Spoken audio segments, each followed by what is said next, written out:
Hi అండి, chicken fry biryani చేసుకుందాం. ముందుగా చికెన్ బాగా క్లీన్ చేసుకొని తగినంత సాల్ట్, తగినంత కారం, జీలకర్ర పొడి, ధనియాల పొడి, అల్లం వెల్లుల్లి పేస్టు, గరం మసాలా, కొత్తిమీర, పుదీనా, పెరుగు, ఫ్రైడ్ ఆనియన్స్ వేసుకొని కలిపి ఒక పక్కన పెట్టేయాలి.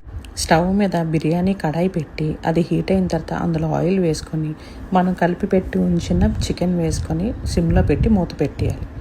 చికెన్ కుక్ అయ్యే టైంలో బాస్మతి రైస్ అరగంట నానబెట్టుకొని పక్కన పెట్టుకోవాలి.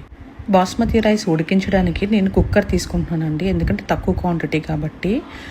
తగినంత వాటర్ వేసుకొని అందులో ఆయిల్, సాల్ట్, బిర్యానీ సామాన్లు, పుదీనా, కొత్తిమీర వేసుకొని వాటర్ బాయిల్ అయిన తర్వాత బాస్మతి రైస్ వేసుకొని బాగా ఉడికించాలి. చికెన్ బాగా ఫ్రై అయిపోయిందండి, అది వేరే ప్లేట్లో తీసుకొని ఈ బాస్మతి రైస్ కూడా బాగా బాయిల్ అయిపోయింది.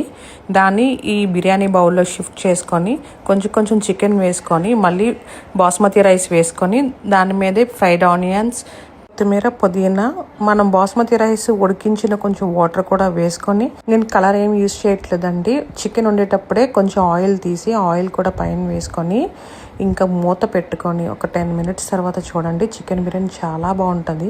టేస్ట్ అయితే అదిరిపోద్ది. మీరు కూడా ఒకసారి ట్రై చేయండి.